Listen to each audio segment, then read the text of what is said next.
ప్రస్తుతం ఏపీలో సంచలనం రేపినటువంటి కృష్ణలంక లాకప్ డెత్ కేసు సంగతి మనందరికీ తెలిసిందే. అయితే సాయి కృష్ణ కేసులో తల్లి లాయర్ని మార్చేసింది. సిబిఐ ఎంక్వైరీ అడిగినామే ఇప్పుడు వద్దంటుంది. మరొక వైపు ఇదే సిఐ తోటి వేధింపులకు గురయ్యి క్రాంతి కుమార్ అనేటువంటి వ్యక్తి చనిపోవడం జరిగింది. సో ఓవరాల్ గా అసలు ఇక్కడ జరుగుతున్నది ఏంటి, ఈ అంశాల మీద మనతో విశ్లేషించడానికి వైఎస్ఆర్ కాంగ్రెస్ పార్టీ ఎస్ఎస్ఎల్ రాష్ట్ర వర్కింగ్ ప్రెసిడెంట్ సో ఆయనతో మాట్లాడు. నమస్తే సార్.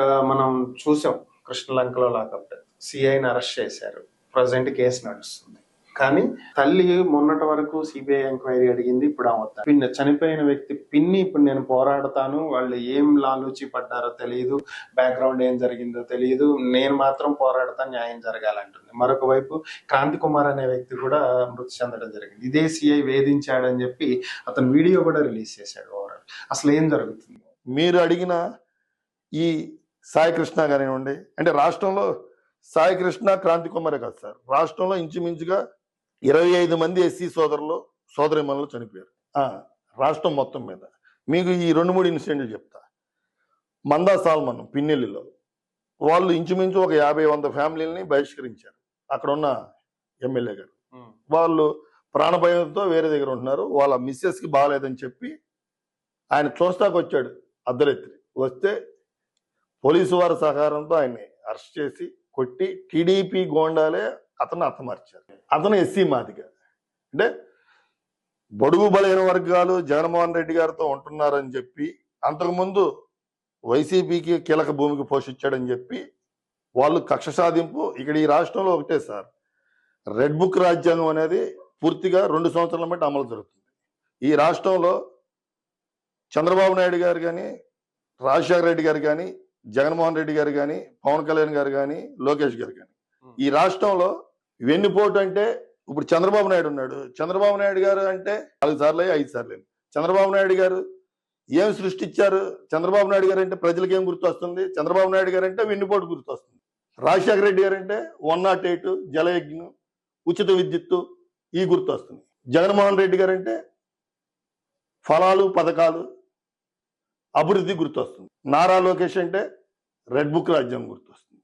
అంటే రెడ్ బుక్ అంబేద్కర్ గారి రాజ్యాంగాన్ని పూర్తిగా నిర్వీర్యం చేసి రెడ్ బుక్ రాజ్యాంగంలోనే ఈ రాష్ట్రంలో ఓన్లీ ఎస్సీల గురించి నేను చెప్తున్నా. రాష్ట్రంలో 25 మందిని చంపింది ఓన్లీ ఈ గవర్నమెంట్, టీడీపీ గవర్నమెంట్, ఈ కూటమి ప్రభుత్వం. నా డిమాండ్ ఏంటంటే మీరు పోటీ పడండి, ఫైట్ చేయండి. అంతేగాని ఎవరైనా సరే ఫేస్బుక్ లో పోస్ట్ చేశారని, కాపీ పేస్ట్ చేశారని, జగన్మోహన్ రెడ్డి గారు మాట్లాడారని, లేదంటే కూటమి ప్రభుత్వంగా వ్యతిరేకంగా పోస్టులు పెట్టారని అరెస్టు చేయటాలు మీరు మానండి సార్. దయచేసి నేను చెప్తున్నా, కూటమి ప్రభుత్వంలో ముఖ్యంగా చంద్రబాబు నాయుడు గారికి, లోకేష్ గారికి, పవన్ కళ్యాణ్ గారికి మీ ముగ్గురు తెలుసుకోవాల్సింది ఏంటంటే, పేద బడుగు బలహీన వర్గాలకి మీరు చేయాల్సిన మేలు చేయండి. చేయకుండా ఇక్కడ విజయవాడ సిటీ నడిబొడ్డులో ఒక అగ్రకులస్తుడైన జనసేన పార్టీ నాయకుడిని సాయి కృష్ణని మీరు తీసుకెళ్లి అమానుషంగా చంపారు. సరే, చంపింది మీ ప్రభుత్వమే, ప్రభుత్వంలో పార్టీ అని పోలీసు వారే. పోనీ మీరు వారికి పరామర్శించారా? పరామర్శించలే. సరే, మీరు ఏమైనా నష్టపరిహారం ఇచ్చారా? ఇవ్వలేదు. ఆ తల్లి హైకోర్టులో పిటిషన్ వేసి ఆ తల్లి రోడ్డు మీదకి వచ్చి ఏడుస్తుంటే జగన్మోహన్ రెడ్డి చెలించి, జగన్మోహన్ రెడ్డి గారు వెళ్ళి వారిని చూసిన తర్వాత ఆ కేసును బయటికి తీసి మీరు ఎఫ్ఐఆర్ వేసి అప్పుడు మీరు బయటకు వచ్చారు తప్పితే జగన్మోహన్ రెడ్డి గారు అనే వ్యక్తి వాళ్ళని పరామర్శించినంత వరకు మీ ఛానల్స్ వారు ఏమి చూపెట్టినా ప్రచురమే చేయలేదు. జగన్మోహన్ రెడ్డి గారు వెళ్ళిన తర్వాత మీరు వెళ్ళారు. కానీ మరి జగన్మోహన్ రెడ్డి గారు అంత పెద్ద మనసు చేసుకుని జనసేన వారిని కులాలు, మతాలు, ప్రాంతాలు, పార్టీలకు అతీతంగా జగన్మోహన్ రెడ్డి గారు వెళ్ళి వాళ్ళని పరామర్శించి రీసెంట్లీగా వారికి 20 లక్షలు వైఎస్ఆర్సీపీ పార్టీ వారు ఇవ్వడం జరిగింది. అదేవిధంగా క్రాంతి కుమార్ ఎస్సీ మాదిగ, వాళ్ళ తండ్రి గారు ఇంచుమించుగా 30 ఏళ్ల మట్టి కాళ్ళకు బలపం కట్టుకొని ఒక పాంప్లెట్ వేసి ఎంఆర్పిఎస్ రాష్ట్ర అధ్యక్షుడు అని చెప్పి డప్పు కొట్టుకుంటా అన్ని జిల్లాలు టీడీపీకి ఓటేయండి అని తిరిగితే వాళ్ళ అబ్బాయి మరణిస్తే మీరు కనీసం పరామర్శించలా, కనీసం ఆర్థిక సాయం చేయాల. అంటే మీరు ఎస్సీల పట్ల చూపించే విధానం దీనికే తెలుస్తుంది. ఇక్కడ టీడీపీకి సపోర్ట్ చేసి అంత ఉద్యమంకారుడు పేరుపోగి వెంకటేశ్వరరావు అంటే ఈ రాష్ట్రంలో డప్పు కొట్టుకుంటా ఊరూరు తిరిగి ఈ వైసీపీ పార్టీని ఓడించండి అని తిరిగిన వ్యక్తికి మీరు ఆర్థిక సహాయం చేయాల. అదే వ్యక్తికి జగన్మోహన్ రెడ్డి గారు పెద్ద మనసు చేసుకొని కాలువ పక్కన చిన్నగా ఒక బండిలుద్ది ఇరుకిరుగు రోడ్డు అయినా సరే జగన్మోహన్ రెడ్డి గారు ఆ ఇరుగు రోడ్డులో ఇబ్బందులు పడుతూ వెళ్ళి పరామర్శించి వారికి మొన్నే మా చేతుల మీదుగా 10 లక్షలు ఆర్థిక సహాయం చేసి క్రాంతి కుమార్ భార్యకి అన్ని విధాలుగా అండగా ఉంటామని, వారి అబ్బాయి ఒక అతను పోలియో ఏదో జస్ట్ కాలుకి నడుముకుంది, వాళ్ళకి ప్రత్యేకంగా ఒక వెహికల్ ఏర్పాటు చేసి జగన్మోహన్ రెడ్డి గారు హైదరాబాద్ తీసుకెళ్లి ట్రీట్మెంట్ చేపిస్తూ ఉన్నాడు. వారి పిల్లలకి ఫిక్స్డ్ డిపాజిట్ వేశారు. మా గవర్నమెంట్లో వచ్చినప్పుడు కంపల్సరీగా క్రాంతి కుమార్ వైఫ్ కి జాబ్ ఇస్తానని జగన్మోహన్ రెడ్డి గారు మాట ఇచ్చారు. అంటే జగన్మోహన్ రెడ్డి గారు టీడీపీ వారికి కూడా నేను అన్ని విధాలుగా అండగా ఉన్నానని చెప్పి పార్టీలకు అతీతంగా ఆయన ఉన్నాడంటే మనుషుల్లో దేవుళ్ళు అంటాడు జగన్మోహన్ రెడ్డి గారు. నేను ఎందుకు చెప్తున్నానంటే భగవంతుడితో ఎవరిని పోల్చకూడదు. ఉన్న అన్న తమ్ముడు చెల్లి అక్కన కూడా 1000 రూపాయలు అడిగితే ఇవ్వట్లేదు. ఆయన పెద్ద మనసు చేసుకొని అక్కడ బోటు ప్రమాదం జరిగిన వారికి 45 లక్షలు ఇచ్చాడు సార్. ఇక్కడ క్రాంతి కుమార్ గారికి 10 లక్షలు, ఇక్కడ సాయి కృష్ణ గారికి 20 లక్షలు. అంటే నేను ఎందుకు చెప్తున్నానంటే ఈ రాష్ట్రంలో పూర్తిగా రెడ్ బుక్ రాజ్యాంగం నడుస్తుంది.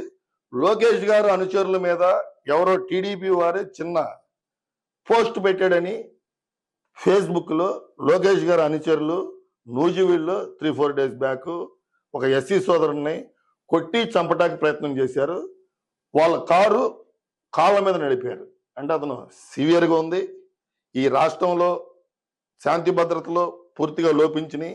ఎస్సీల పట్ల రెడ్ బుక్ రాజ్యాంగం నడుస్తుంది. మరి ముఖ్యంగా హోమ్ మినిస్టర్ దళిత మహిళలు, ఆమెని ఒక మాజీ మినిస్టర్ మీరు మేకప్ మీద పెట్టిన శ్రద్ధ ప్రజల మీద పెట్టట్లేదు మేడం అన్నాడు. అది తప్పేం లేదు. అంటే మీరు మేకప్ వేసుకోవద్దని కాదు, మీరు మంచిగా ఉండొద్దని కాదు. బట్ ఇక్కడ సబ్జెక్ట్ ఏంటంటే మహిళా కమిషన్ నుండి ఆ ఎక్స్ మినిస్టర్కి నోటీస్ వెళ్ళింది. అంటే మేము మిమ్మల్ని సార్ మీరు పని చేయకుండా మీ సొంత పనులు చేసుకుంటున్నారు సార్ అని మేము మర్యాదపూర్వకంగా మీ ఛానల్స్ రూపంగా మేము చెప్తే మా ఎక్స్ మినిస్టర్ గారిని వైజాగ్ నుండి ఇక్కడికి పిలిచి ఆయన కౌన్సిలింగ్ చేయడం జరిగింది. నేను అనేది ఏంటంటే మరి మహిళా కమిషను అంత ఫాస్ట్ గా వైసీపీ మీద నాయకుల మీద స్పందిస్తుంది కదా. మరి నిన్న కాక మొన్న ట్రాన్స్జెండర్ లో టీడీపీ నాయకులు వాళ్ళందరూ వచ్చి ఒక మహిళని గుంటూరులో వస్త్రాలు సించేసి నడు రోడ్డు మీద కొడితే మరి మహిళా కమిషన్ స్పందించదేంటి సార్ మరి? అండ్ నేను అనేది ఒక మీరు గెలిచారు, అద్భుతంగా మీ గవర్నమెంట్ ఫామ్ చేసుకున్నారు. బట్ మీరు గెలిచిన నాటి నుండి 2-3 నెలలకే ఒక మైనారిటీ సోదరుణ్ణి మీరు గొడ్ల పార్టీ అని మీరు అంటున్నారు. అండ్ నేను ఒకటి ఎస్సీసీఎల్ రాష్ట్ర వర్కింగ్ ప్రెసిడెంట్ గా సార్ మీరు కూటమి నాయకులకి నేను ఒకటే ప్రశ్నిస్తున్నా. మీరు గొడ్ల పార్టీ అని సీఎం గారు, అదేవిధంగా వాళ్ళ కొడుకు లోకేష్ గారు ఎక్కడికి వెళ్ళినా గొడ్ల పార్టీ అన్నారు. సార్ మేము గొడ్ల పట్టుకొని ఎవరినన్నా చంపటం, మా పార్టీ నాయకులు కానీ సరే మా కార్యకర్తలు కానీ ఎవరినైనా గొడ్ల పట్టుకొని చంపటం. మీరు 2009లో జగన్మోహన్ రెడ్డి గారు ఎంపీ అయ్యాడు. 2011లో మార్చి 12న వైసీపీ పార్టీ పెట్టారు. 2014లో 67 సీట్లు సాధించారు. 2019లో 152 సీట్లు సాధించాడు.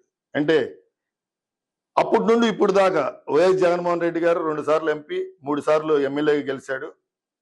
నారా లోకేష్ గారు వారి ప్రస్థానం 2017లో 2014లో వాళ్ళు ఏం చెప్పారు?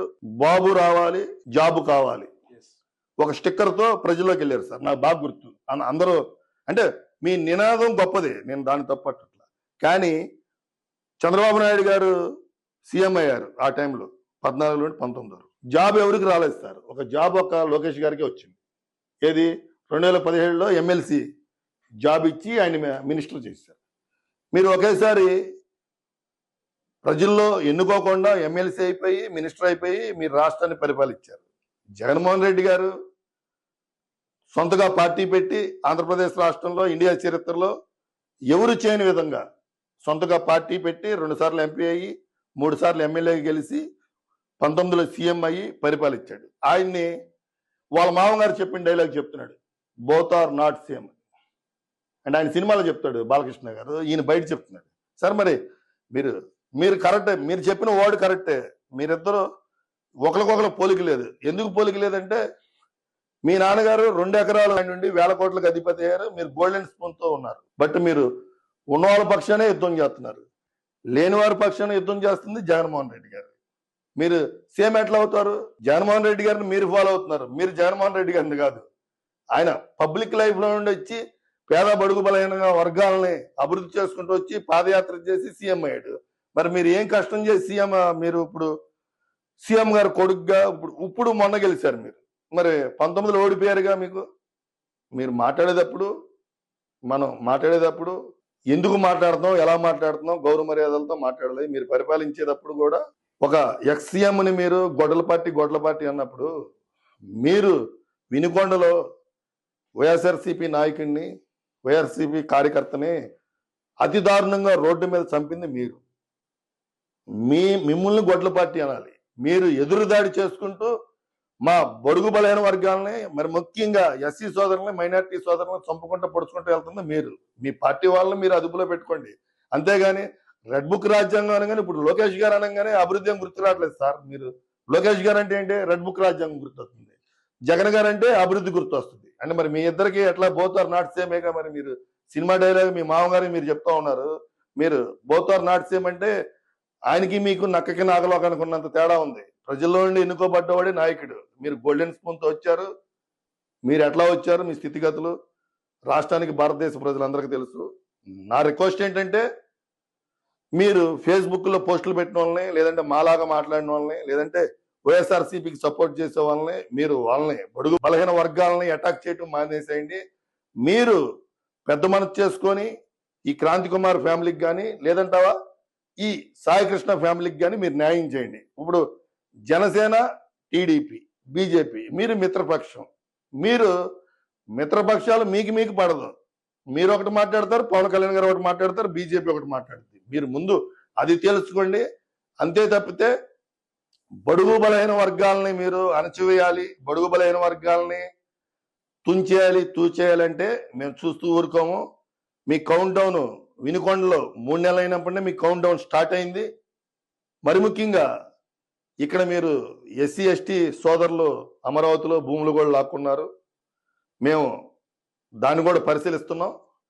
బడుగు బలహీన వర్గాల తరపున వైఎస్ఆర్సీపీ, ఎస్సీసీఎల్ ఎప్పుడు అండగా దండగా ఉంటది. రానున్న రోజుల్లో ఈ 25 మందిని టీడీపీ, ఈ ప్రభుత్వం, పోలీసు వారు అతి దారుణంగా చంపారు. కాబట్టి ఈ విధి విధానాల మీద మేము ఉద్యమం చేస్తూ ఉంటాం. మరి ముఖ్యంగా పోలీస్ తరపు నుండి కానీ, గవర్నమెంట్ తరపు నుండి కానీ ఈ Kranti Kumar atrocity case sir, వాళ్ళ ఫ్యామిలీకి ఇమీడియట్లీగా ఎస్సీ ఎస్టీ అట్రాసిటీ కేసు నమోదైనప్పుడు ఇమీడియట్లీగా అతనికి 4,25,000 వాళ్ళ ఫ్యామిలీకి ఇవ్వాలి. వాళ్ళ పిల్లల చదువు చూడాలి, వాళ్ళ భార్యకి ఉద్యోగం ఇవ్వాలి. లేని పక్షంలో ఇంతకు ముందు 3 ఎకరాలు ఇచ్చేవాళ్ళు, ఇల్లు స్థలం ఇచ్చేవాళ్ళు. అవి ఏం జరగట్లేదు. దయచేసి మీరు 8,50,000కి 50% స్టార్టింగ్ కేసు బుక్ అయినప్పుడు ఇవ్వాలి. అది కూడా జరగలేదు. మీరు ఇమీడియట్లీగా వాళ్ళ ఫ్యామిలీని ఆదుకోండి.